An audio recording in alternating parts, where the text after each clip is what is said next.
Assalamualaikum warahmatullahi wabarakatuh.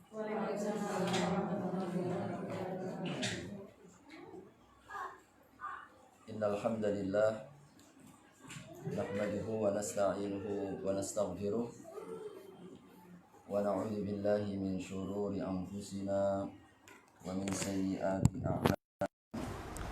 May yahdihillahu fala mudilla lahu wa may yudlil fala hadiya lahu. Ashhadu an la ilaha illallah wahdahu la syarika lah wa ashhadu anna Muhammadan abduhu wa rasuluh la nabiyya ba'dah. Allahumma salli ala nabiyyina wa habibina Muhammadin wa ala alihi wa sahbihi wa sallim ajma'in. Amma ba'du. Pertama-tama marilah kita panjatkan puji serta syukur kehadirat Allah Subhanahu wa taala atas rahmat serta taufik kepada kita bersama. Alhamdulillah pagi hari ini insyaallah dalam suasana dan cuaca yang sangat cerah, mudah-mudahan membawa keberkahan bagi kita seluruhnya. Terlebih saat kita dihimpun dalam majelis ilmu, rahmat, kasih sayang, ketenangan dan dibangga-banggakan di sisi makhluknya serta ampunan dosa dan kesalahan Allah limpahkan kepada kita bersama. Amin ya rabbal alamin. Salawat serta salam tidak lupa mari kita sampaikan kepada Nabi Allah Muhammad sallallahu alaihi wasallam, keluarga, para sahabat serta seluruh umatnya yang senantiasa istiqomah di atas nilai petunjuk ajarannya hingga yaumil qiyamah. Ibu-ibu sekalian rahimakumullah, majelis taklim Maqamah Mahmuda, Bapak Suryadi, ini sahibul bait ini yang luar biasa dengan Ibu Wati. Mudah-mudahan insyaallah pagi hari ini kita akan melanjutkan setelah tadi sudah diawali dengan pelajaran terjemahnya. Alhamdulillah ini insyaallah sangat-sangat membantu. Jadi kata kunci dan juga untuk kita mendapatkan tadabbur, merenungkan nilai kandungan doa yang kita baca adalah memahami makna-maknanya, makna kata minimalnya. Insyaallah topik kita adalah Sayyidul Istighfar, ya. Masih dalam rangkaian tadabbur dari zikir pagi dan petang kita. Insyaallah kita sampai pada Sayyidul Istighfar. Makna sayyid itu apa ibu sekalian? Sayyid itu artinya kepala, ketua. Jadi yang terdepan, pemimpin, gitu, penghulu, panglimanya, sama semuanya. Sayyid itu artinya yang di depan, yang dia memiliki pengikut, pemimpin, bukan sayyid. Sayyid itu orang yang mulia, orang yang terdepan, pemimpin, yang memiliki kemuliaan. Sayyid. Istighfar ya, mohon ampun. Kalau makna secara bahasa, ghafara itu artinya maknanya sataro. Apa itu sataro? Artinya tutup. Jadi istilahnya kalau kita makna istighfar itu kita mohon ditutup. Ditutup apanya? Dosanya. Makanya kalau orang sudah meminta kepada Allah ampunan, maka dosanya ditutup, tidak diperlihatkan, diganti dengan amal soleh. Jadi dosanya itu berubah jadi amal soleh. Bagaimana caranya? Cukup kita minta ampun saja, minta ampun kepada Allah Subhanahu wa taala. Dan ini menjadi satu rangkaian yang insya Allah zikir pagi dan petang kita.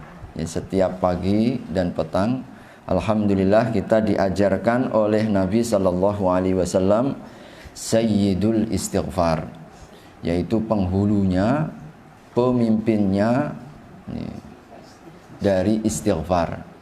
Kenapa disebut sebagai penghulu? Kenapa disebut sebagai pemimpin? Jadi ada kalimat-kalimat banyak ragamnya dalam yang diajarkan oleh Nabi. Ada yang paling singkat, ada yang sedang, ya. Ada yang istighfar paling singkat ya astaghfirullah, kan begitu kan? Wa atubu ilaih, ya. Dan seterusnya. Karena ternyata di dalam Sayyidul Istighfar yang kita baca pagi dan petang itu menghimpun kalimat-kalimat yang seluruhnya adalah kalimat-kalimat pengakuan, kalimat-kalimat kita taubat, kalimat-kalimat kita mohon ampun. Jadi menghimpun semua bentuk kalimat ungkapan kita kembali, kita bertaubat kepada Allah Subhanahu wa taala. Seluruhnya. Ada berapa kalimat Ibu? Kalau kita tadi sudah dibaca tadi ya. Kita baca kembali.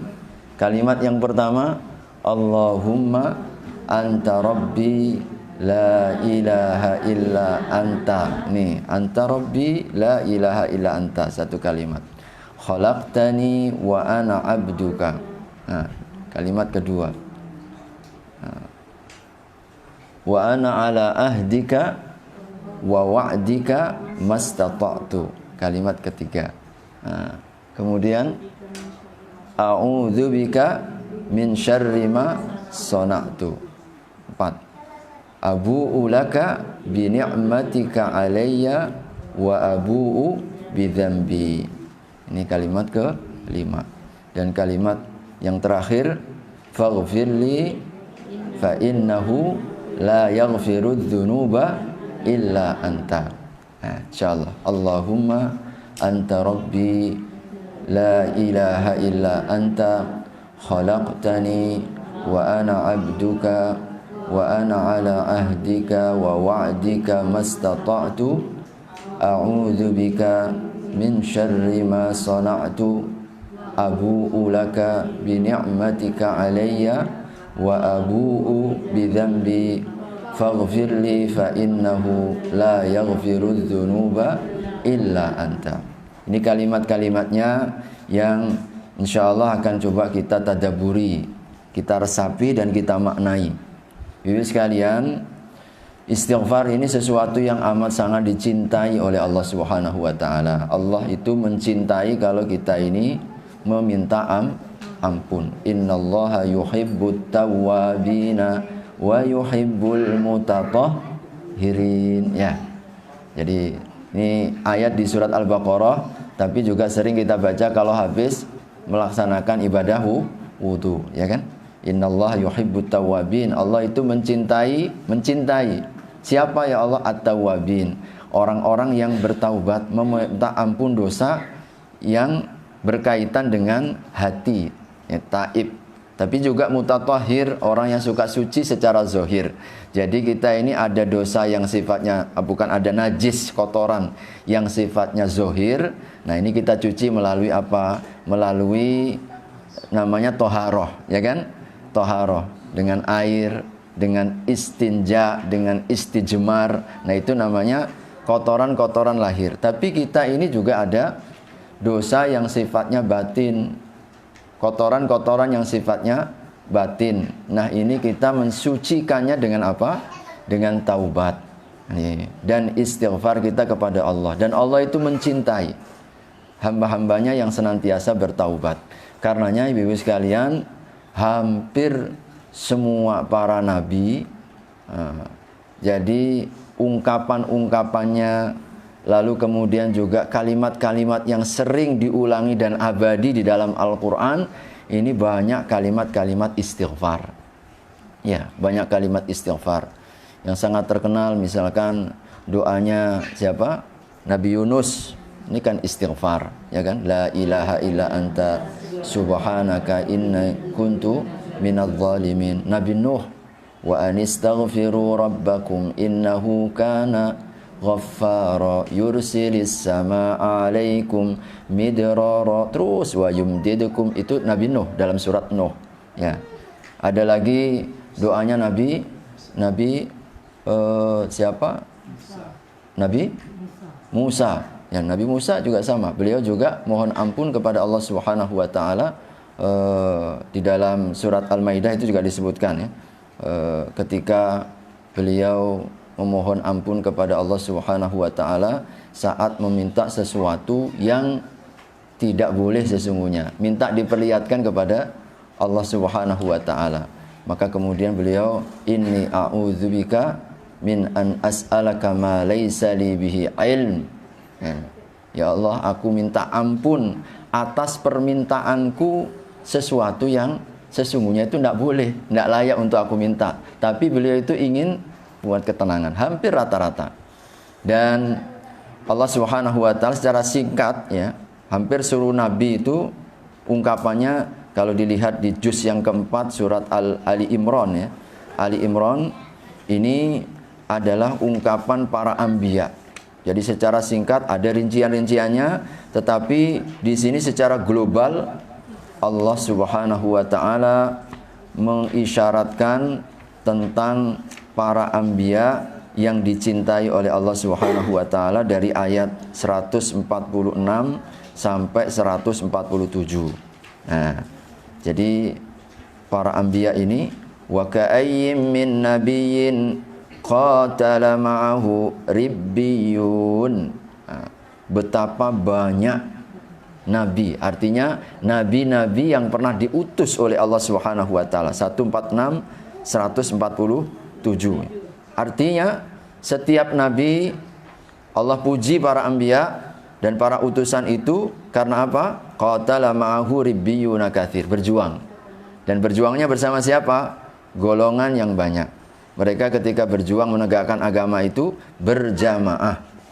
Berjamaah. Fama wahanu lima asabahum. Mereka tidak pernah kemudian menjadi wahan, takut, lemah, stres akibat musibah yang menimpanya. Wa ma dhaufu, tidak pernah merasa lemah diri. Wa mastakanu, tidak pula mereka bersandar. Jadi menyerah, pantang menyerah. Ini sifat-sifat yang Allah puji. Jadi tidak pernah stres dengan musibah, tidak pernah merasa lemah, juga tidak pernah mereka istakanu, berserah atau menyerah. Terus berusaha. Wallahu yuhibbus sabirin. Mereka itu Allah mencintai orang yang sabar. Ini tanda-tanda atau gambaran orang sabar itu seperti apa? Ya ini. Orang yang sabar itu tidak stres ketika diuji, tidak pernah merasa lemah, lalu juga kita tidak pernah kemudian pasrah, menyerah. Terus berusaha, optimis dan berharap. Itu ciri-ciri orang yang bersabar. Nah, ternyata kesabaran yang tinggi, dia memiliki keteguhan saat menghadapi berbagai macam rintangan, ya, godaan, lalu juga dinamika dalam hidup. Ternyata kuncinya, sumbernya ini di 147. Intinya adalah selalu minta ampun. Nah, di situ. Wa ma kana qaulahum, yang membuat mereka itu bisa bersabar itu sampai tahan banting dengan situasi dan kondisi apapun. Jadi diuji tidak mengeluh, kan begitu kan? Tidak pernah menyerah, dia terus tidak pernah merasa lemah, dia terus punya optimis. Ternyata selalu ucapan-ucapannya dalam setiap tahap yang dia lalui dalam kehidupannya itu ucapan Rabbana ighfir lana dzunubana wa israfana fi amrina wa tsabbit aqdamana wansurna 'alal qaumil kafirin. Nah, ini ucapannya ternyata minta ampun. Jadi Allah puji para anbiya, padahal mereka itu yang paling berat ujiannya. Jadi ujian paling berat diterima oleh seorang hamba adalah kepada para utusan. Ibu-ibu sekalian, kita pun juga sama. Makanya ini menjadi salah satu rahasia. Kenapa kita harus banyak-banyak membaca istighfar?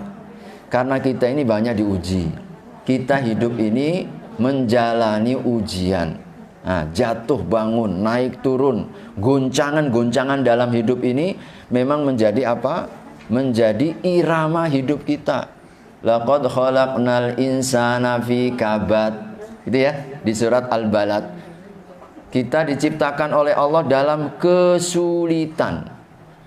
Banyak yang kita hadapi, masuk keluar masalah demi masalah. Nah, maka ternyata yang akan membangun, yang akan memberikan daya tahan, keteguhan hati, ini adalah dengan banyak-banyak membaca istighfar. Ibu-ibu sekalian, banyak orang yang melupakan ini. Jadi memang dalam hidup ini untuk keluar dari masalah, dari problem yang kita hadapi itu bisa dengan sebab-sebab yang sifatnya materi, ya. Maka itu juga harus kita ambil. Tetapi banyak yang melupakan ada sebab-sebab yang sifatnya maknawi. Kalau kita ingin dikeluarkan dari masalah kita, kalau kita ingin dihilangkan ya semua kesulitan, kesusahan-kesusahan kita. Nah, sebab maknawi ini yang jarang untuk diambil. Padahal yang menyebabkan segala sebab siapa, Ibu? Allah, ya kan? Allah yang memberi masalah, Allah pula yang mengangkat masalah itu. Nah, cuma banyak manusia ketika menghadapi masalah, problem dan goncangan dalam kehidupan, mereka taunya teori-teori saja. Jadi sebab yang sifatnya maknawi. Ya, kalau misalkan dia gagal begitu, dicarinya sebab-sebab, oh mungkin kurang ini, ya, produknya kurang ini, kurang itu misalkan. Ada masalah. Rata-rata kadang-kadang seperti itu, tapi kurang dibantu, ya. Tidak dibantu dengan sebab-sebab maknawi, padahal ini kunci utamanya. Jadi, kunci utamanya. Nah, oleh karenanya ibu-ibu sekalian, orang yang banyak beristighfar dijamin oleh Nabi insyaallah. Dalam satu riwayat hadis itu 3. Man lazimal istighfar, barang siapa yang melazimkan itu terus menerus, tidak terputus. Jadi lisannya dengan istighfar. Man lazimal istighfar ja'ala min kulli hammin faraja. Jadi Allah akan jadikan, Allah akan berikan setiap kegundahan. Ham itu apa? Kesusahan hati, kegelisahan jiwa, itu namanya ham. Kalau kita ini suka beristighfar, kata Nabi, ja'alallahu likulli hammin faraja. Allah akan berikan jalan keluar. Allah akan buka. Allah akan sibak itu kegelisahannya. Allah akan hilangkan itu kegundahan hatinya. Nah, ini cocok ibu-ibu sekalian, saat kondisi COVID ini banyak orang yang gelisah. Banyak orang susah. Ya, makanya tingkat perceraian meningkat ternyata. Beratus-ratus% karena nggak siap. Tuh, nggak siap, banyak masalah. Kita orang tua punya anak tambah stres lagi. Di rumah bukan tambah tenang ya. Anak-anak belajar. Saya tadi ketika sambil baca-baca, anak saya pelajaran bahasa Arab. Ini saya bilang, Abi ini mau baca-baca sedikit lah, ini mau ngisi ibu-ibu kan begitu. Anaknya, Abi ini apa ini? Bahasa Arab. Mana tenang kita. Jam 10 sudah harus dikumpulkan. Ya sudah. Dua-duanya, yang abangnya juga pas pelajaran bahasa Arab, adiknya juga pelajaran bahasa Arab. Yang jadi ya pertanyaannya sampai ada teman-teman anak-anak itu pada mau ke rumah semua kalau pas pelajaran bahasa Arab, mau numpang gitu. Ya, mau numpang ke rumah gitu. Nah, sekarang ini memang kita harus pandai-pandai seperti itu. Subhanallah. Ya, inilah dalam kehidupan kita kan kegelisahan. Memang kondisi-kondisi seperti sekarang. Maka ibu-ibu sekalian, yang melapangkan hati, yang membuat kegelisahan itu akan dihilangkan oleh Allah, salah satunya adalah istighfar. Ja'alallahu likulli hammin faraja. Allah akan jadikan kegelisahan hati faraj. Faraj itu jalan keluar. Allah akan hilangkan. Istighfar, istighfar, istighfar. Wa min kulli dhayqin makhraja. Setiap kesempitan Allah Subhanahu wa taala akan mudahkan. Allah akan lapangkan. Yang sempit-sempit langsung dilebarkan oleh Allah.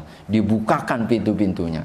Nah, jadi ada yang kegundahan hati, ini juga kesusahan. Ada juga kesempitan dalam hidup, rezekinya sempit, misalkan pekerjaannya mungkin hilang, dan macam-macam kesempitan dalam hidup. Allah jaminkan makhraj. Apa itu makhraj? Jalan keluar. Dan yang ketiga, kata Nabi, wa yarzuquhu min haitsu la yahtasib. Allah akan jamin rizki yang enggak disangka-sangka. Tuh. Rizki yang enggak diduga. Nah, ini kalau apa kita? Banyak-banyak istighfar. Karena Allah cinta. Ya ibu-ibu sekalian, jadi orang yang beriman ini Allah Subhanahu wa taala jadikan masalah hidup itu karena kesalahan kita. Maka ketika kita kembali kepada Allah, Allah cinta kepada kita dan Allah Subhanahu wa taala kemudian bukakan jalan-jalannya. Maka banyak-banyak istighfar kepada Allah Subhanahu wa taala. Dan salah satunya nih ya, yang menjadi pemimpinnya, yang berada di pimpinannya, ini adalah Sayyidul Istighfar ini. Karena memang ibu-ibu sekalian, amalan dan ibadah itu bertingkat-tingkat ya. Amalan dan ibadah itu bertingkat-tingkat. Jadi dalam Rasul pernah sebut bahwasanya sinamu dzirwatil islami, puncak dari satu amalan itu adalah Islam. Wa dzirwatuhu al jihad. Puncaknya disebut oleh Nabi SAW, dan pokoknya itu, tiangnya itu adalah sholat. Jadi dalam amalan itu bertingkat-tingkat. Makanya Nabi juga pernah sebut iman itu 73 tingkatan. Ya, bid'un wa sab'una syu'batan. Bid'un itu 75 sampai, jadi hitungan bid'un kalau dalam bahasa hadis itu 5 sampai 10. Nah, disebutkan oleh Nabi 75 sampai 80 tingkatan. Oh, ternyata amalan itu juga bertingkat-tingkat. Ada yang wajib, ada yang sunnah. Sunnah juga bertingkat-tingkat kan? Ya, sunnah bertingkat-tingkat. Salat yang paling utama tentu salat wajib. Setelah salat wajib, salat malam. Kemudian salat rawatib. Ada tingkatan-tingkatan. Puasa juga demikian. Paling afdal puasa Ramadan. Setelah puasa Ramadan, puasa di bulan Muharram. Nah, ini ada level-levelnya. Istighfar juga demikian. Istighfar itu ada tingkatan-tingkatannya. Nah, paling tinggi ini adalah Sayyidul Istighfar. Jadi puncaknya, panglimanya, pemimpinnya istighfar. Maka tentu ketika kita mendapatkan ada peringkat yang paling tinggi, ambil itu. Jaga itu. Sebab apa? Berarti peluang diterimanya lebih besar. Kesempatannya terbuka lebih lebar bagi kita ketika kita mengambil yang terbaik. Dan bersyukur kita kepada Allah. Jadi tentu atas petunjuk Allah kepada nabinya, mengajarkan kepada kita kalimat-kalimat yang sempurna. Jadi kalimat-kalimat yang sempurna. Dan Sayyidul Istighfar dalam hadis Bukhari, insya Allah salah satu fadilahnya, keistimewaannya, kalau kita baca, tapi dengan syarat, barang siapa yang membacanya di waktu pagi, Nabi kemudian berikan syarat apa? Muqinan, yakin. Apa bu syaratnya? Yakin. Karena ada orang yang membaca tidak hadir dari hati. Nah, hanya karena mungkin ini kan baca pagi dan petang, sekedar baca, tapi nggak masuk ke dalam hati. Jadi kalau masuk ke dalam hati, disertai dengan keyakinan. Jadi kalau masuk ke dalam hati, hati itu kalau difungsikan, disertakan dalam doa, ya, disertakan dalam zikir, maka ini insya Allah akan hidup dan memberikan apa? Kekuatan. Nah, makanya ini salah satu sarana untuk membangun keyakinan. Jadi ini kan keyakinan itu bertingkat-tingkat. Jadi minimalnya ketika kita membaca itu tidak dari lisan saja, tapi dari hati. Sertakan, maknai. Nah, tadi Allahumma anta rabbi. Nah, ini hadir dari hati. Maka ini salah satu gambaran keyakinan. Kemudian juga yakin apa? Yakin akan janji ini. Apa yang dijanjikan oleh Nabi SAW? Luar biasa. Janji Nabi kepada kita, barang siapa membaca Sayyidul Istighfar ini di waktu pagi hari, muqinan, dan kondisi hatinya penuh dengan keyakinan, yakin beriman akan janji ini, maka insya Allah Allah jamin surga sampai petang. Andai kata, jadi di dalam hadisnya tidak ada penghalang surga kecuali mati hingga petang.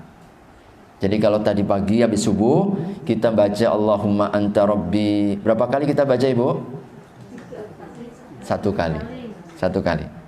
Allahumma anta rabbi la ilaha illa anta. Hadir dari hati, kita yakin dengan jaminan ini. Ya Allah, saya tidak tahu ini hari ini, Kau perbarui hariku, tapi tidak ada yang tahu bagaimana nasibku nanti.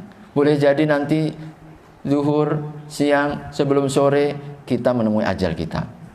Maka kita berharap saat membaca ini dengan penuh keyakinan mohon jaminan Allah ini kepada kita, bahwasanya nabimu telah menjamin barang siapa membacanya di waktu pagi berharap surganya. Andai kata kemudian ajal menjemput kita, insya Allah dijamin oleh Allah surga. Kalau dibaca waktu sore penuh dengan keyakinan, maka kita pun dijamin oleh Allah surga sampai sebelum pagi. Masya Allah. Ini namanya amal yang luar biasa. Jadi wajib diajarkan, wajib diamalkan. Jadi karena kita tidak tahu, jadi Allah Subhanahu keadaan kita. Oleh karena itulah ibu-ibu sekalian, ini mesti harus kita amalkan, terutama ketika dicontohkan oleh Nabi dibaca pagi maupun juga petang ya, agar kita kemudian mendapatkan manfaatnya. Ya, Allahumma anta rabbi, la ilaha illa anta. Ini kalimat dibuka dengan lafadz Allahumma, bentuk permintaan. Ibu-ibu sekalian, saya sudah berapa kali kemarin sampaikan, ketika kita membaca Allahumma, sesungguhnya kita sedang menyeru Asmaullahil A'zam, nama Allah yang paling agung, yang tidak bersekutu namanya ini dengan siapapun. Satu-satunya nama yang tidak bersekutu adalah Allah. Allahumma, kita mohon kepada Allah Subhanahu wa ta'ala. Dan kalimat Allah, jadi kalimat Allah ini artinya satu akar dengan kalimat ilah. Apa itu ilah? Sama, alif, lam, ha. Allah, alif, lam, ha. Itu artinya apa dari kata ilah? Ilah artinya ubudiyah, yaitu ibadah. Memang kalimat ini menunjukkan bahwasanya kalimat Allah Subhanahu wa ta'ala ini menghimpun semua sisi dan sifat kesempurnaan Allah Subhanahu wa ta'ala, yang dengannya kemudian hak kita untuk menyembahnya. Sebab yang namanya sesembahan itu yang menghimpun apa? Menghimpun sifat dan juga nama-nama yang sempurna. Makanya kemudian ini yang layak untuk kita sembah. Dan mengapa kemudian selain Allah tidak hak untuk disembah? Karena memang tidak menghimpun sifat maupun juga sifat-sifat dan nama-nama yang mulia. Selain Allah itu semuanya isinya kurang, ya kan? Seluruhnya adalah kelemahan. Sedang Allah Subhanahu wa ta'ala yang maha sempurna. Jadi itu kalimat ketika kita menyebut Allah, ketika kita mengatakan Allahumma, kita sedang menyeru, kita sedang memanggil zat yang sempurna kalimat-kalimatnya, yang sempurna sifat-sifatnya, yang sempurna seluruh perbuatan-perbuatannya, nama-namanya yang agung. Ini terhimpun dalam kalimat Allahumma yang kita panggil. Maka ketika kita mengucapkan itu, subhanallah, kita sedang memanggil yang maha sempurna. Dan ketika kita mengucapkan ini tidak sembarang ya, Allahumma. Jadi Allahumma anta rabbi. Nah, pengakuan ikrar yani kita kepada Allah bahwasanya Allah yang Rabbi. Ingat ibu-ibu sekalian, rububiyah. Jadi kita manggil Allah dengan nama yang paling sempurna, yang menghimpun seluruh kesempurnaan nama dan sifat. Lalu kita kemudian mengikutinya dengan sebuah kalimat pengakuan bahwasanya engkaulah Rabbi. Rububiyah, ingat, rububiyah ini adalah sifat Allah yang mengandung hak penciptaannya. Allah yang menciptakanku, Allah yang memberiku rizki, Allah yang memberi manfaat dan juga menolak mudarat, Allah yang mengatur, Allah yang menjaga, Allah yang memelihara, Allah yang menghidupkan, mematikan. Itu seluruhnya terkandung dari kata-kata Rabbi. Rabbi, Al-Khaliq, Al-Mudabbir, Ar-Razik, Al-Muhyi, Al-Mumit, Al-Hafidh. Ini An-Nafi', Ad-Dar, seluruhnya ini dari kalimat Rabbi. Rububiyah. Makanya kita kalau baca Alhamdulillahi Rabbil Alamin, Rabbin Nas kemarin. Jadi Bapak sekalian, begitu caranya ketika kita berusaha untuk menghadirkan kekuatan kalimat yang kita baca dalam kandungan makna-maknanya. Sehingga ketika kita baru mengucapkan Anta Rabbi, Masya Allah, yang tergambar itu seluruh kesempurnaan yang ingin kita harapkan dari sifat Allah yang memberikan rizki, yang menciptakan, yang membuat segala sesuatu, yang menjaga, yang melihara, yang berdatangkan kemanfaatan, yang bisa menolak mudarat, yang menghidupkan, yang mematikan. Tenang hati kita, ini yang kita panggil Rabbi, Allahumma Anta Rabbi. Ini pengakuan kita akan sifat rububiyah. Ibu sekalian ya.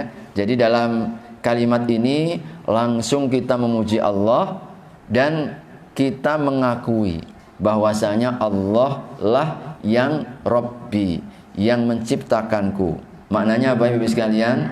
Tidak ada yang lain yang bisa menciptakan, membuat apapun, termasuk yang memberikan rezeki, termasuk yang menjaga, termasuk yang mendatangkan manfaat, maupun juga yang menolak mudarat. Jadi ketika kita sudah mengucapkan Allahumma Anta Rabbi, mestinya dia orang yang paling mentauhidkan Allah. Ya, mentauhidkan Allah. Tidak ada lagi gantungan dalam soal rezeki dalam soal penjagaan, dalam soal kita ingin mendapatkan atau menolak sesuatu kecuali Allah. Makanya kalau sudah baca Anta Rabbi, mestinya tidak lagi bergantung dengan manusia, tidak lagi bergantung dengan dunia, tidak lagi kemudian bergantung dengan siapapun, apalagi minta dukun, apalagi minta tumbal misalkan ya, atau macam-macam. Karena apa? Allah saja. Anta Rabbi, yang mengaturku, yang menjagaku, yang meliharaku. Jadi yang memberiku manfaat, yang bisa menolak mudarat. Jadi tidak perlu lagi kita. Jadi kalau sudah mengakui Anta Rabbi, sudah masuk dalam hati, sudah tidak dinilai, nggak dipandang lagi itu. Jadi orang nawarkan apa, Bu? Ini mantap ini Bu, kalau rumahnya pengen nggak dicuri. Ndaklah, cukuplah Anta Rabbi. Allah Tuhanku kan. Ini, tapi kalau orang itu tidak mantap Anta Rabbinya, jadi pengakuannya kepada Allah Subhanahu wa taala, ini masih mudah, ini mudah terkecoh, mudah kemudian apa? Mudah tertipu, terpedaya. Oh, betul ini. Ah, ini. Jadi kadang-kadang hal-hal yang menjerumuskan ke dalam kesyirikan. Berarti Anta Rabbi, pengakuan kembali, penguatan kembali dalam hati sifat rububiyah Allah.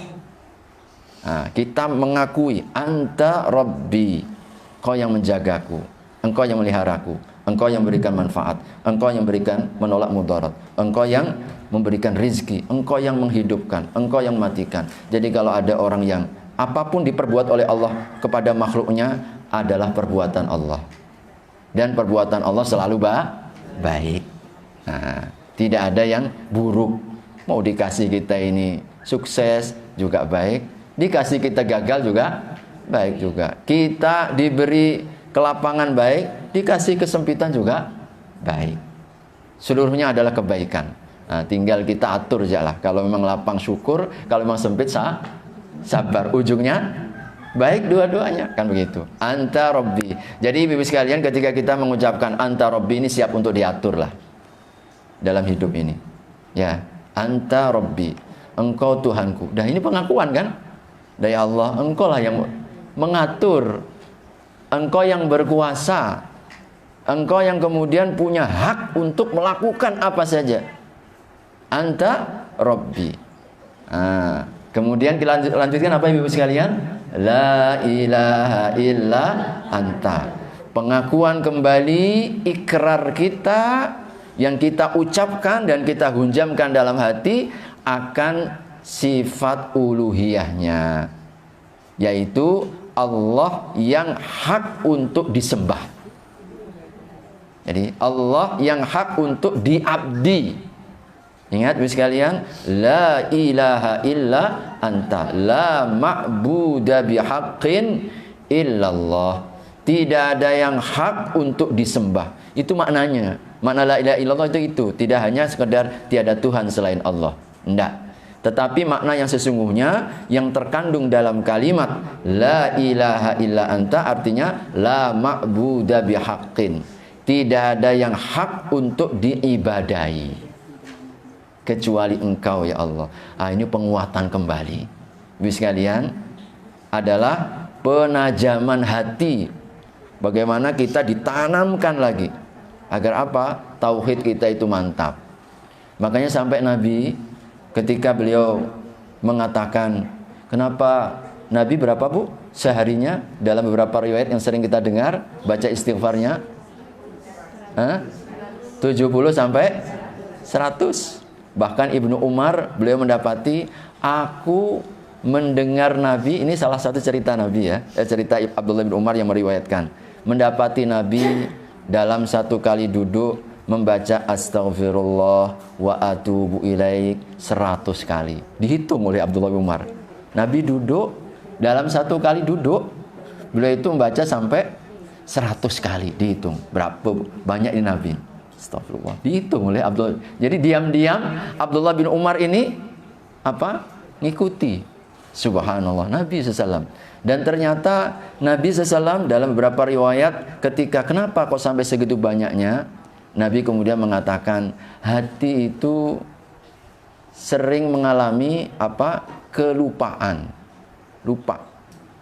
Saya terlupa dalam bahasa hadisnya itu, inni la ataghan, dalam satu riwayatnya begitu. Tapi intinya bacaannya adalah sesungguhnya hati ini seringkali lalai. Jadi seringkali lalai. Oleh karenanya aku meminta ampun kepada Allah sampai 70 kali. Jadi ternyata rahasia Nabi kenapa sampai berlipat, ini karena hati manusia kadang diterpa kelalaian. Lalai nggak zikir. Lalai nggak zikir, istighfarnya Nabi 70 kali. Gimana kita Bu ya? Bukan jak lalai, dosa kita buat. Maka kira-kira harusnya lebih banyak atau lebih sedikit Bu? Harusnya lebih banyak. Jadi Nabi minta ampun karena kelalaiannya sampai 70 kali, satu kali duduk. Itu Nabi SAW. Dan betapa kita ini memanglah banyak lalainya, lalu kemudian banyak buat dosanya. Maka tentu lebih banyak lagi mestinya kita lakukan. Kita banyak istighfarnya ini. Jadi, maka di samping makna-maknanya sangat luar biasa. Jadi wajar kalau kemudian Nabi menyebutnya ini Sayyidul Istighfar. Karena ternyata di dalamnya tidak hanya istighfar. Nanti istighfarnya di penujung ya Bu. Nih, faghfirli ya, mintanya satu kalimat ya ini. Jadi dari depan sampai kalimat faghfirli itu seluruhnya adalah adab. Jadi seluruhnya adalah bentuk-bentuk pengakuan, penguatan, penajaman ya. Karena memang hati itu perlu dikuatkan, Bu ya. Makanya tadi hati manusia dalam gambaran satu riwayat hadis itu seperti apa? Bulu yang terbang. Ibu ya, kalau ada bulu itu kan ringan ya. Bulu angsa misalkan, bulu apa begitu. Ketika ada angin itu mudah. Nabi menyebutkan, menggambarkan hati manusia itu ringannya, mudah bergoncangnya, itu seperti kapas kalau ditiup angin. Karena apa? Benda ringan, kena angin yang ringan saja udah terbang. Apalagi kalau anginnya kencang begitu. Begitulah gambaran Nabi tentang keadaan jiwa kita. Nah, begitulah mengapa kita ini sangat perlu untuk terus-menerus mengikat. Nah, menguatkan lagi. Subhanallah. Oleh karenanya salah satu ini bacaan-bacaannya kita lihat seluruhnya menguatkan tauhid kembali, pengakuan, ikrar kita kepada Allah Subhanahu wa taala, la ilaha illa anta. Ya Allah, tiada yang hak untuk diibadahi, dituju dalam pengabdian dan ibadah kecuali Engkau. Jadi kecuali Engkau. Agar apa Ibu sekalian? Ketika kita membaca kalimat ini, kita diingatkan komitmen lagi. Ini tujuanmu dalam hidup. Kita ini datang ke dunia ini, tidak ada lain kecuali wa ma khalaqtul jinna wal insa illa liya'budun. Untuk ibadah. Makanya seluruhnya harus bernilai ibadah. Tidak boleh kita kemudian bosan. Jadi setiap kali kita diterpa. Ini kan, ya Ibu sekalian, memang manusia itu kata Ibnu Qayyim Al-Jauzi, dua penghalang utamanya. Ada karena syahwat, ada karena syubhat. Ya, syubhat dan syahwat. Kalau syahwat ini hubungannya dengan hati. Nah, kaitannya dengan hawa nafsu. Ini penyakit hati. Maka solusinya tidak ada lain kecuali hati ini senantiasa kita kuatkan, senantiasa kita kokohkan. Dan ternyata yang membuat lemahnya hati, jadi ringannya hati sehingga nggak kuat, khawatir seperti kapas kalau sudah diterbangkan oleh angin, dosa. Jadi ternyata yang membuat lemahnya hati, kita tidak mampu untuk melawan, bentengnya ini roboh. Ini ternyata adalah perbuatan dosa. Subhanallah. Oleh karenanya ibu-ibu sekalian, memang nggak ada lain kecuali kita bersihkan daripada dosa, hati itu akan kuat untuk melawan apa? Gempuran syahwat. Yuwaswisu terus dalam setiap saat ini kan? Yuwaswisu. Makanya sampai-sampai ketika dalam satu riwayat hadis itu disebutkan setan itu punya komitmen, ya kan? Punya komitmen bahwasanya aku akan goda manusia itu dari depan, dari belakang, dari kanan, dari kiri dan seterusnya. Dan riwayat hadisnya lalu kemudian ditutup oleh Nabi SAW dalam riwayatnya itu bahwasanya sesungguhnya aku senantiasa akan menjaga hambaku itu selama dia beristighfar. Jadi selama dia beristighfar. Jadi komitmen setan menggoda melalui hawa nafsu yang membuat lemahnya hati, ternyata kuncinya satu. Selama kita terus beristighfar, hati kita akan senantiasa kuat. Nah, senantiasa kuat. Dikuatkan oleh Allah Subhanahu wa taala. Ini ibadah. Jadi ibadah ini kadang naik, kadang turun ya. Nah, yang ternyata yang membuat kekuatan kita terus ya senantiasa beribadah ini adalah banyak-banyak istighfar. Makanya saya kemarin di khutbah Jum'ah di Masjid Muhajirin, saya ngangkat satu ayat saja. Surat Hud ayat 112, yaitu ayat tentang istiqomah. Ayat tentang apa Ibu? Istiqomah. Ya, ayat yang membuat Nabi Shallallahu Alaihi Wasallam rambutnya beruban. Nah, jadi uban Nabi itu penyebabnya bukan mikirin macam-macam. Kalau kita berubannya karena mikirin anak, mikirin istri, mikirin suami, ya, mikirin masa depan, ya kan? Ya kan, kita masing-masing urusan pekerjaan kita, usaha kita. Saya mahasiswa ngurusin mahasiswa, kan begitu kan? Macam-macam modelnya mahasiswa. Ini kadang-kadang membuat kita pening pusing begitu. Tapi ternyata yang membuat Nabi pening kepalanya ya, sampai beruban beliau rambutnya adalah perintah tentang istiqomah. Tuh, perintah tentang istiqomah. Dan Allah memberikan rahasia. Fastaqim kama umirta. Nanti surat 11 ayat 112 itu. Fastaqim kama umirta. Hendaklah kau jaga istiqomahmu terhadap perintah-perintahmu. Nah, terus ayat berikutnya wa man taba, dan orang-orang yang bertaubat. Oh, ternyata kita tahu rahasia. Jadi rahasia orang untuk istiqomah, istiqomah sholatnya, istiqomah pengajiannya, istiqomah tilawahnya, istiqomah puasanya, pokoknya yang baik-baik itu ternyata rahasianya ada pada taba. Apa itu taba? Bertaubat. Itu para ulama katakan begitu. Digandeng langsung. Fastaqim kama umirta. Wa man taba. Kok bisa begitu Pak Ustadz?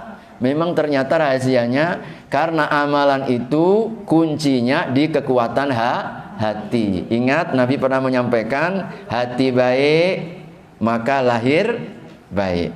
Hatinya buruk, lahirnya juga buruk. Hatinya baik, amalnya baik. Hatinya buruk, amalnya juga buruk. Berarti kunci kebaikan maupun keburukan amal kita di mana? Di hati. Dan ternyata penyakitnya hati itu dosa. Dan dosa itu akan hilang dengan istighfar. Oh, ternyata kuncinya itu. Maka kalau kita ini banyak-banyak istighfar, Masya Allah, seakan apa? Kita ini orang yang sehat. Berbuat apa saja gampang. Namanya orang sehat itu kan semangat Bu ya. Sehat. Bu, goes yuk. Yuk. Bu, kita gesit yuk. Yuk. Kan begitu kan? Jadi karena apa? Karena orang sehat kan Bu. Coba kalau kita sakit, maaf lah Bu ya, kepala pening, pusing. Saya belum khatam 1 juz hari ini, baru ya 1 halaman udah kunang-kunang mata saya misalkan. Ya karena kan kita lagi sakit. Kan begitu kan? Lagi kondisi sakit. Nah begitulah. Ternyata istiqomah itu lahirnya dari situ. Makanya Bapak sekalian, ingat, anta Rabbi la ilaha illa anta. Ini penguatan kembali ikrar kita, meneguhkan kembali hati. Jangan sampai hati kita menjadi lemah. Sebab sekali lemah masuk perangkap setan, hawa nafsu. Akhirnya banyak alasan kita ini ya kan? Banyak alasan nantinya kalau kita ini sudah lemah jiwanya. Oleh karena ini kita kuatkan lagi dengan la ilaha illa anta. Nah ibu-ibu sekalian, kita lanjutkan dengan apa itu? Khalaqtani wa ana abduka. Perhatikan Bu ya susunannya. Khalaqtani wa ana abduka. Jadi khalaqtani artinya apa tadi? Engkau yang menciptakanku. Ini gambaran anta Rabbi.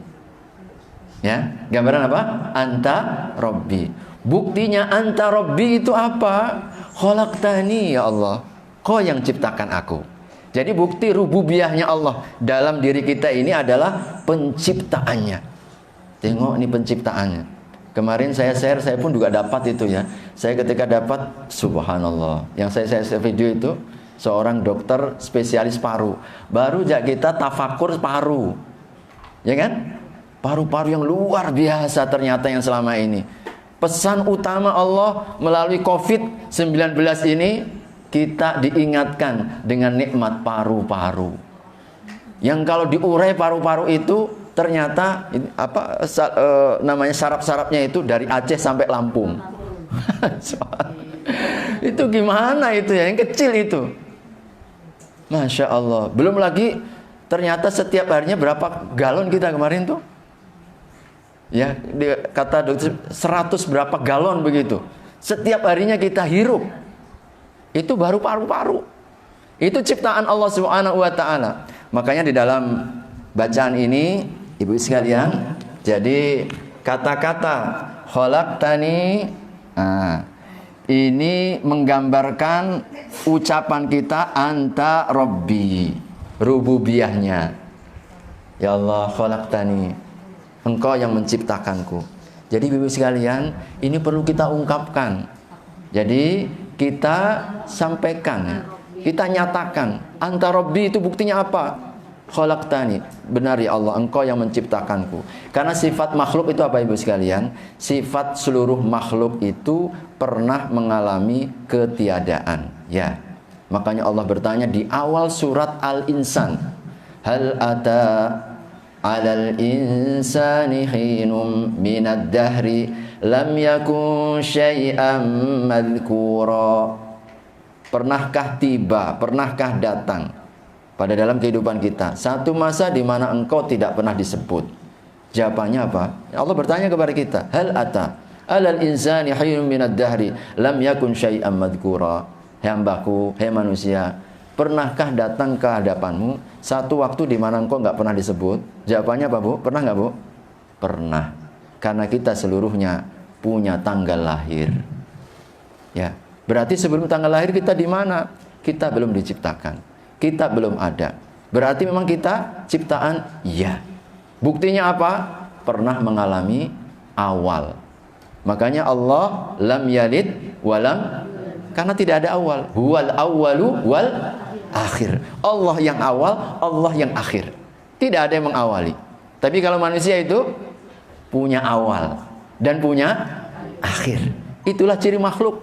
Ciri makhluk itu ada awalnya, kita berawal, dan ada akhirnya, kita nanti akan mati. Betul nggak, Bu? Subhanallah. Tiap hari kita di televisi, dalam satu hari 700 orang meninggal, 800 meninggal. Agar kita lembut hati ya. Subhanallah. Hari-hari seperti sekarang ini memang salah satu pelajaran yang paling utamanya ditancapkan oleh Allah Subhanahu wa taala, jangan sampai kemudian kita lewatkan, adalah peringatan kematian.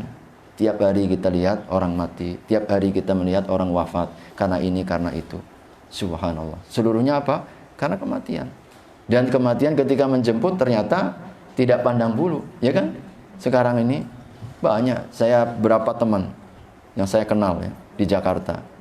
Jadi ada berapa yang masih muda-muda, yang barusan kemarin usia baru 46. Ya. Dia seorang dokter juga. Subhanallah, di Jakarta. Artinya ya seperti itulah ya. Kita ada awal, ada akhir. Apalagi ciri manusia, ciri makhluk itu ya bergantung. Ya kan? Kita seluruhnya bergantung. Kita nafas bergantung dengan udara, ya kan? Cahaya bergantung dengan matahari. Makan bergantung dengan semua yang Allah tumbuhkan. Kita seluruhnya bergantung. Kita kalau nggak nafas barang 9 menit ya katanya. Udah, banyak 9 menit ya. Mungkin kita sudah kosong. Subhanallah. Makanya saya kemarin dapat juga berita bagusnya ya. Jadi dari seorang yang pernah terkena COVID, dia seorang dokter juga, lalu ternyata resepnya gampang. Jadi kalau pas sesak itu ternyata paling gampang cari minyak angin, ya. Jadi sebanyak mungkin. Ternyata itu paling efektif. Nanti saya sharekan lah, bagus itu. Mungkin ibu-ibu ada yang sudah dapat ya. Jadi minyak angin dikasih, jadi ternyata itu yang bisa memecah gelembung-gelembung. Subhanallah. Allah memberikan sedikit rahasianya. Dibanding kalau pas sesak langsung masuk ventilator katanya. Kalau masuk ventilator itu makin menggumpal di dalam paru-parunya. Masya Allah, kita ini tergantung dengan udara. Kita nggak minum, bahaya. Kita nggak makan apalagi lemes kita. Itu cirinya makhluk. Tapi kalau Allah Subhanahu wa taala tidak bergantung dengan makhluk, namanya As-Samad. As-Samad. Allah tempat bergantung. As-Samad.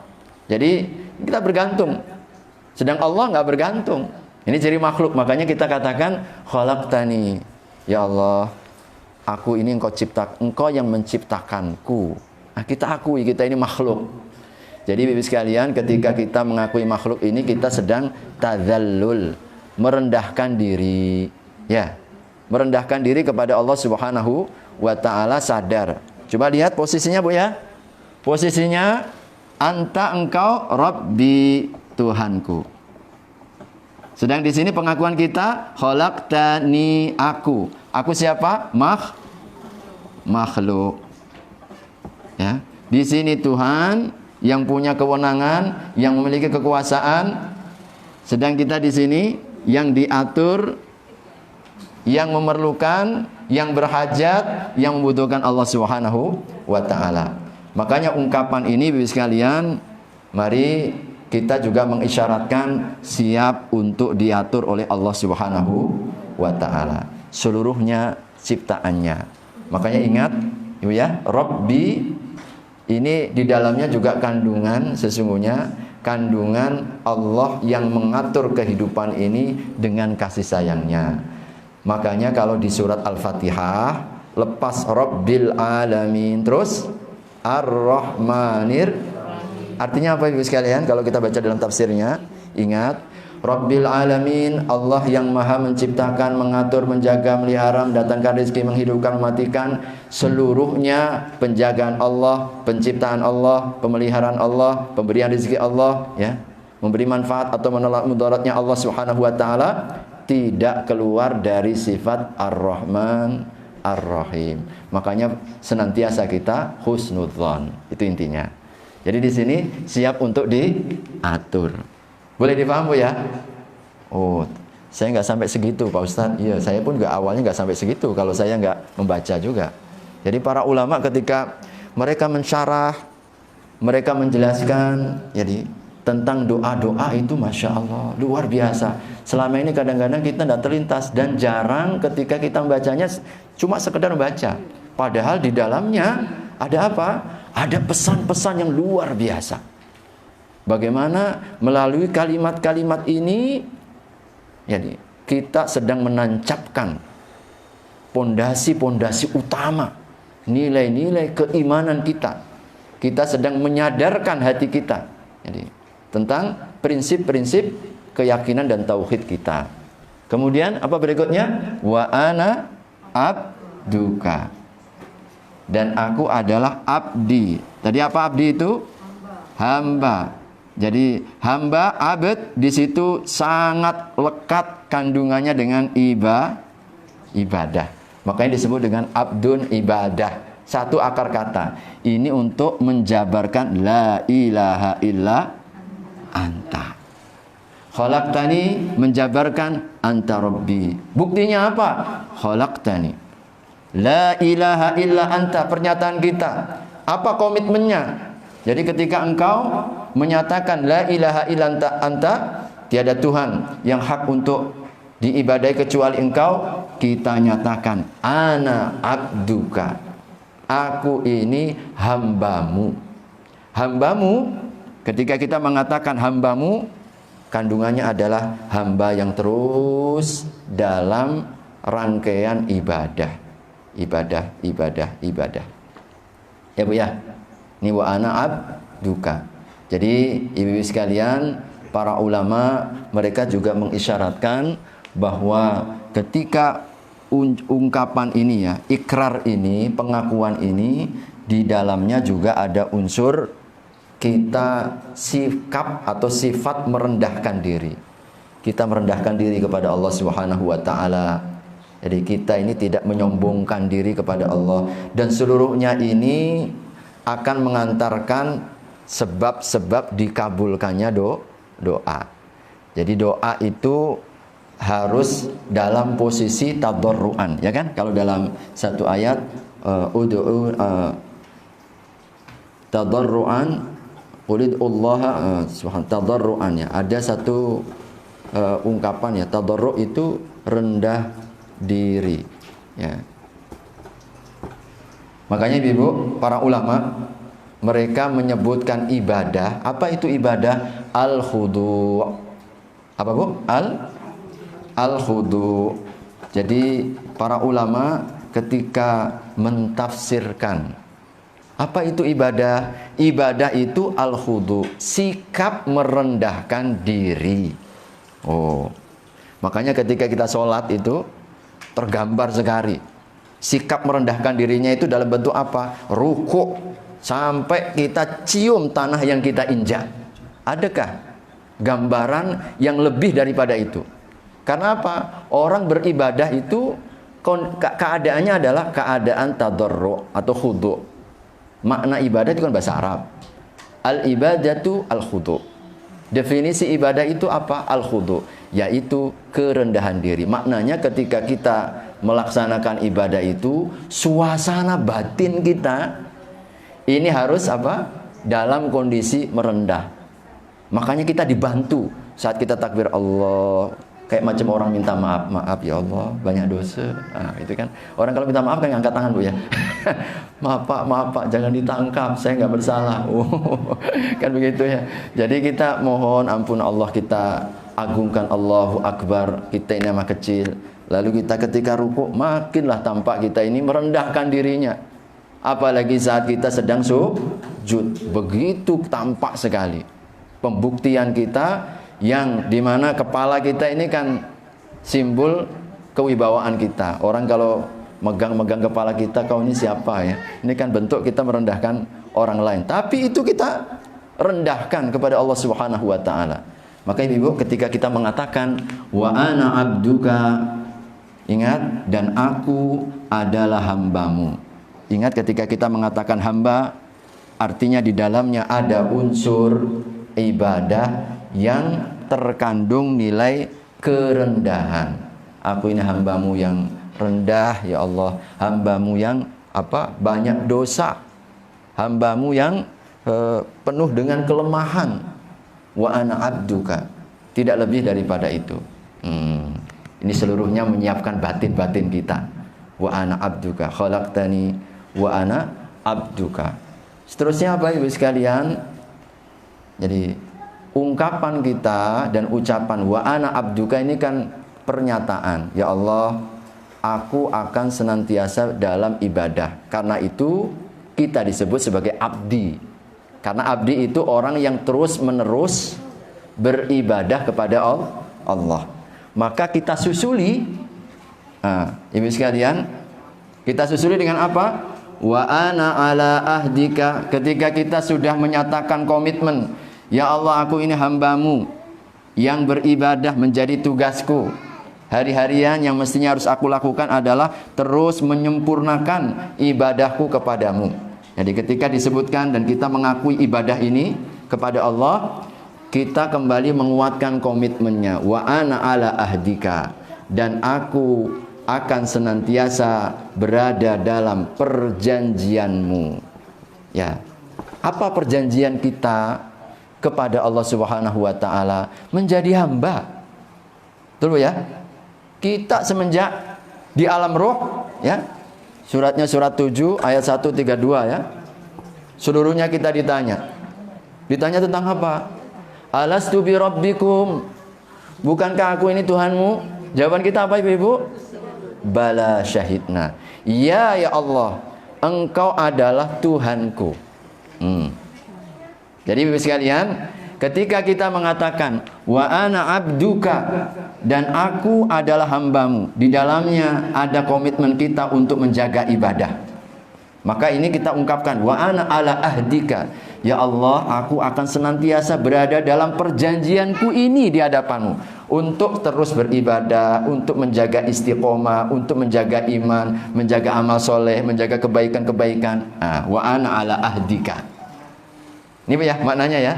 Wa ana ala ahdika, kita diingatkan dengan perjanjian hamba kepada Tuhannya untuk terus menjaga iman sampai akhir masa, untuk istiqomah sampai akhir hayat.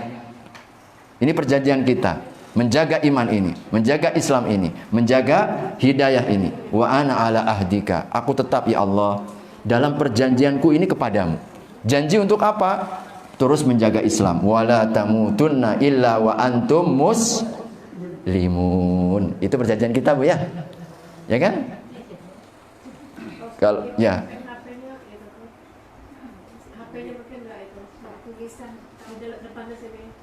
Iya. Tidak terekam. Oh, berarti tadi baterainya mau habis. Ya, ambil boleh. Saya ada itu enggak? Ini saya ada ini. Kalau ada. Alhamdulillah. Jazakumullah khair. Ya, saya tadi lupa untuk mengecas ya. Terima kasih diingatkan. Mudah-mudahan ada manfaatnya. Baik, sambil kita lanjutkan, Ibu sekalian. Ya, makasih. Ya, jadi wa ana ala ahdika wa wa'dika. Jadi wa wa'dika itu dan janjiku, janjimu ya, mohon maaf. Jadi ini perlu saya janjimu artinya apa Ibu sekalian? Bahwasanya kita senantiasa yakin akan jaminan-jaminan Allah. Jaminan Allah Subhanahu wa taala. Jadi kita senantiasa akan komitmen dengan perjanjian kita untuk selalu menjaga istiqomah amal, ibadah, iman, hidayah. Itu wa ana ala ahdika wa wa'dika artinya apa? Wa wa'dika, ya Allah, aku pun juga selalu yakin akan janji-janjimu. Janjimu kepada kami, orang yang beramal soleh, insya Allah Allah akan berikan kebaikan, berikan surganya, berikan kebaikan di dunia dan akhiratnya. Ini kan jaminan-jaminan itu Bu ya. Itu maknanya wa'dika. Dan aku senantiasa yakin dengan apa? Dengan jaminan dan janjimu. Ya, janji Allah kepada kita. Man amila salihan min dzakarin aw untha wa huwa mu'min falanuhyiyannahu hayatan thayyibah. Ini contoh. Barang siapa beriman, barang siapa yang beramal soleh, maka akan diberikan kehidupan yang baik. Ya kan? Innal ladzina amanu wa amilus solihati ulaika hum khairul bariyah jazaohum inda rabbihim jannatu adnin tajri tahtiyal anhar dan seterusnya. Itu kan jaminan Allah. Allah akan jaminkan dengan surga. Kita yakinkan. Ya, itu maknanya bahwa dika, ya Allah, aku pun senantiasa yakin dengan janji-janjimu. Ini kadang-kadang ibu-ibu sekalian, ada orang yang merasa lemah saat beribadah itu karena kurang menancapkan janji Allah. Oleh karenanya dalam Al-Quran itu syarat sekali, banyak sekali. Kalau engkau buat ini, engkau akan ini. Kalau buat ini, engkau akan ini. Sebab itu motivasi. Ya, kita itu perlu dimotivasi begitu. Tapi kan jadi nggak ikhlas Pak Ustadz. Kita amal kok karena surga. Tetap ikhlas Ibu. Ya, tetap ikhlas. Sebab kita merasa terjamin apa yang ada di sisi Allah. Nah itu. Kalau nggak ikhlas itu, nggak ikhlas itu kalau kita merasa terjamin dengan apa yang ada di sisi manusia. Oh, kita lebih merasa terjamin kalau dengan manusia, bukan dengan Allah. Tetapi kalau kita ini terjamin dengan apa yang di sisi Allah, tetap dalam keikhlasan kita. Allah janjikan begini, insya Allah kita buat. Allah janjikan begini, kita lakukan. Insya Allah kita tetap mencari ridhonya. Ini maknanya wawa dika. Ya, boleh dipaham Bu ya? Meskipun ya Allah mastata'tu. Ini komitmen kita di atas perjanjian ini untuk aku terus menjaga ibadahku dan juga terus yakin dengan janji-janjimu ini, ternyata masih diikat dengan apa? Mastata'tu, sepanjang yang aku mampu. Semampuku ya Allah. Tapi kata-kata ini Bapak sekalian jangan dimaknai secara negatif. Mana negatif itu bagaimana? Dah mampunya saya begini Pak Ustadz.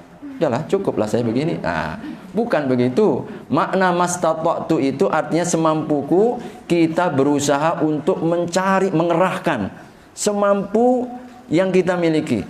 Kan begitu ya? Jadi kalau kita ini punya nilai 9, seharusnya kita bisa sampai angka 9. Jadi Allah akan pertanggungjawabkan kita kalau kita hanya nilainya 5. Nah, begitu. Ini 5. Sebenarnya kita ini mampu kok. Misalkan baca Quran 1 hari setengah juz misalkan. Cuma karena mungkin alasan tidak bisa. Nah ini sebenarnya kita belum mengupgrade terus. Jadi mastata'tu ini Bapak sekalian artinya apa? Kita masih dalam ukuran kemampuan kita. Ya Allah, sekuat apapun aku lakukan untuk menjaga komitmen ini dan yakin dengan janji-janjimu ini, tetap saja ya Allah. Nah, jadi semampu atau sekuat kemampuan yang kau berikan kepadaku. Jadi mampu. Artinya begini Ibu, dalam beribadah itu kan masing-masing kita memang ada tangga-tangganya, ada level-levelnya. Ada orang yang sholat, contoh misalkan sholat kan ada yang bisa berdiri, tapi ada orang yang tidak bisa berdiri.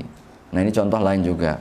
Allah akan bertanya kepada kita dan bertanggungjawabkan kalau kita diberi kemampuan sholat untuk berdiri, lalu kita laksanakan duduk. Nah, berarti orang yang diberikan kemampuan berdiri, tapi dia pilih duduk, ini namanya orang apa Bu? Malas. Malas lah, ya kan? Ya, malas. Meskipun apakah boleh? Boleh. Kalau untuk sholat sunnah. Tapi kalau sholat fardu, dia mampu berdiri.